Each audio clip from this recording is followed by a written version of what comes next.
परिणाम ये देख लीजिए कि 3 मुख्यमंत्री हो चुके हैं। तो मोदी जी से ये सवाल गुजरात के लोग पूछें कि आप एफिशिएंट थे, आप लगातार मुख्यमंत्री रहे और आप ही मुख्यमंत्री रहे, आपको 3 मुख्यमंत्री बनाना पड़ गया है।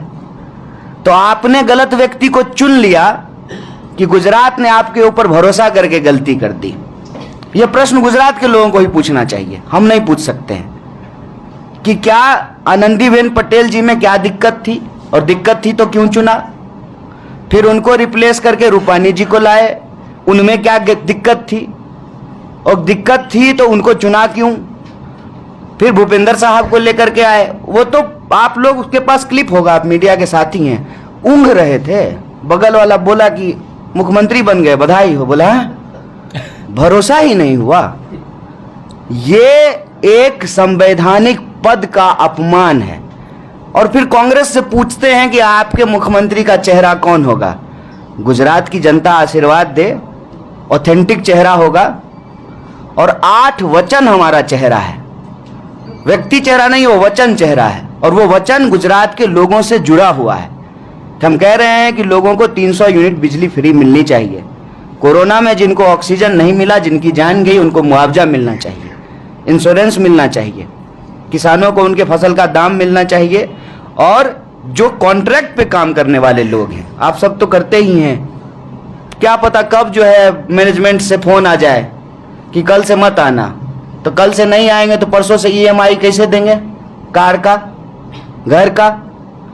ये जो संकट है, और ये हम बोल नहीं रहे हैं, आपको ये सूचना मिली होगी कि राजस्थान में संविदा कर्मियों को परमानेंट कर दिया गया है। हो सकता है कि कांग्रेस से आपके कई सवाल होते ही हैं। मुझे अपने माँ बाप से कई सवाल होते थे। कई बार लगता था कि हमको कम, भाई को ज्यादा, या भाई को ज्यादा हमको कम। कांग्रेस आपकी पार्टी है, आप सब सवाल पूछिए, लेकिन जो सवाल आप उठाते हैं, पहला तो वो सवाल आपको पूछने का हक है। दूसरा, उस सवाल पे अगर हमारी सहमति होती है तो उस सवाल को हल करने का भी इतिहास है। तो यहां तो हम वहां पहुंच गए कि आप सवाल ही नहीं पूछ सकते हैं।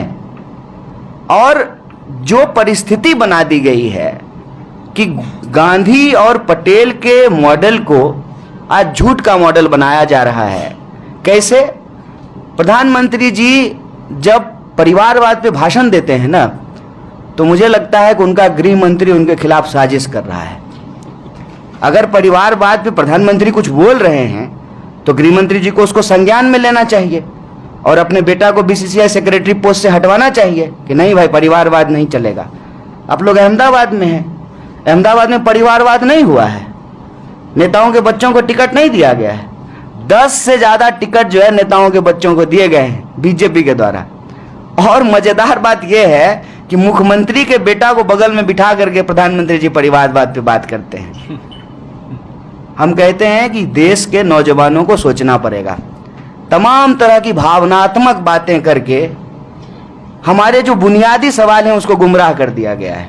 ना रोजगार की बात, ना जो है मजदूरों को उनके काम के दाम की बात, ना जो है किसानों को उनके फसल के दाम की बात, ना महिला सुरक्षा की बात।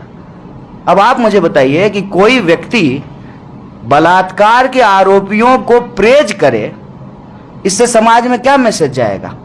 और हम किस परिस्थिति पे आकर के आज खड़ा हो गए हैं कि गांव हो शहर हो, हर जगह महिलाओं के ऊपर अपराध लगातार बढ़ रहे हैं। सरकारी आंकड़ा है, हर 16 मिनट में हमारे देश में किसी न किसी महिला के खिलाफ अपराध होता है, बलात्कार होता है। ऐसी स्थिति में देश के आम लोगों को, जिनसे उनका जीवन सीधे प्रभावित होता है, क्या भावनात्मक बातें की जा रही हैं उसको अगर आप हटा दें तो हर किसी का, चाहे आपका पूजा करने का, इबादत करने का, भगवान को मानने का जो भी तरीका हो, आपकी पहचान कुछ भी हो, पेट्रोल पंप वाला कोई जो है भेदभाव नहीं करता है।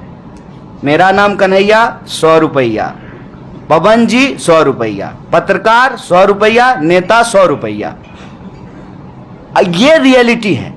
तो हम समझते हैं कि ये मौका है कि गुजरात का चुनाव इस बार लोगों के मुद्दों पर होगा। और बाहर तमाम तरह की बातें की जा रही थी। मैं अभी एक सभा से लौट रहा हूँ, मुझे भी जब दूर था गुजरात चुनाव से तो कई तरह की बातें की जा रही थी, इसका नाम उसका नाम।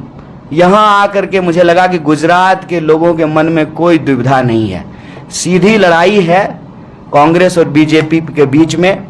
जो लोग बीजेपी को पसंद करते हैं वो बीजेपी को वोट देंगे, लेकिन जो लोग खुद को पसंद करते हैं, जिनको अपने मुद्दों से प्यार है, वो कांग्रेस को वोट करेंगे, ऐसा मेरा अनुमान है। और कांग्रेस एक जिम्मेदार विपक्ष की भूमिका न सिर्फ भारत जोड़ो यात्रा में निभा रही है, हमारी भावना गुजरात के साथ है। गुजरात के लोगों का आशीर्वाद प्राप्त होगा तो जो 8 वचन बोले गए हैं उन वचन को निभाया जाएगा। बहुत बहुत धन्यवाद, बहुत शुक्रिया। आपके सवाल। कन्हैया जी, आपका स्टार प्रचारक नया नाम दिया गया है, तो आप यहाँ प्रचार के लिए आएंगे, गुजरात प्रचार के लिए? देखिए, प्रचार को लेकर के एक बात मैं स्पष्ट कर दूं कि वहाँ भी मुझे एक पत्रकार ने पूछा कि राहुल जी आएंगे कि नहीं आएंगे।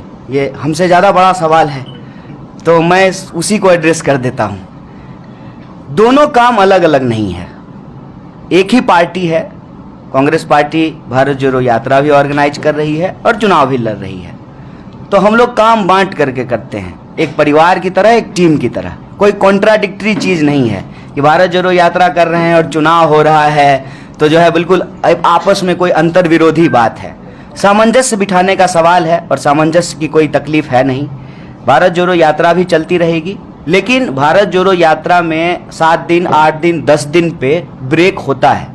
जैसे आप पीछे देखे होंगे कि दिवाली पे ब्रेक हुआ है, अभी जो है 13 तारीख को ब्रेक हुआ था, फिर 21 तारीख को ब्रेक होगा। तो जो ब्रेक के दिन होंगे उन दिनों में स्वाभाविक रूप से हमने कहा कि गुजरात से हमको बड़ी अपेक्षा है, सिर्फ कांग्रेस कार्यकर्ता के चलते नहीं, इस देश का एक साधारण नौजवान होने के चलते गुजरात से बड़ी अपेक्षा है कि गुजरात अगर सकारात्मक परिवर्तन करेगी, सकारात्मक मुद्दों पर अगर गुजरात का समर्थन हमको मिलता है तो ये हमारे लिए बहुत बड़ी चीज़ है। और कहते हैं ना कि किसी समस्या की शुरुआत जहाँ हुई है, असल में निदान भी उसका वहीं पे होता है। इस देश में जो राजनीतिक मॉडल खड़ा हुआ है उसका निदान भी यहीं है। तो गुजरात से विशेष प्रेम है, स्नेह है, जब भी मौका होगा ज़रूर आएंगे।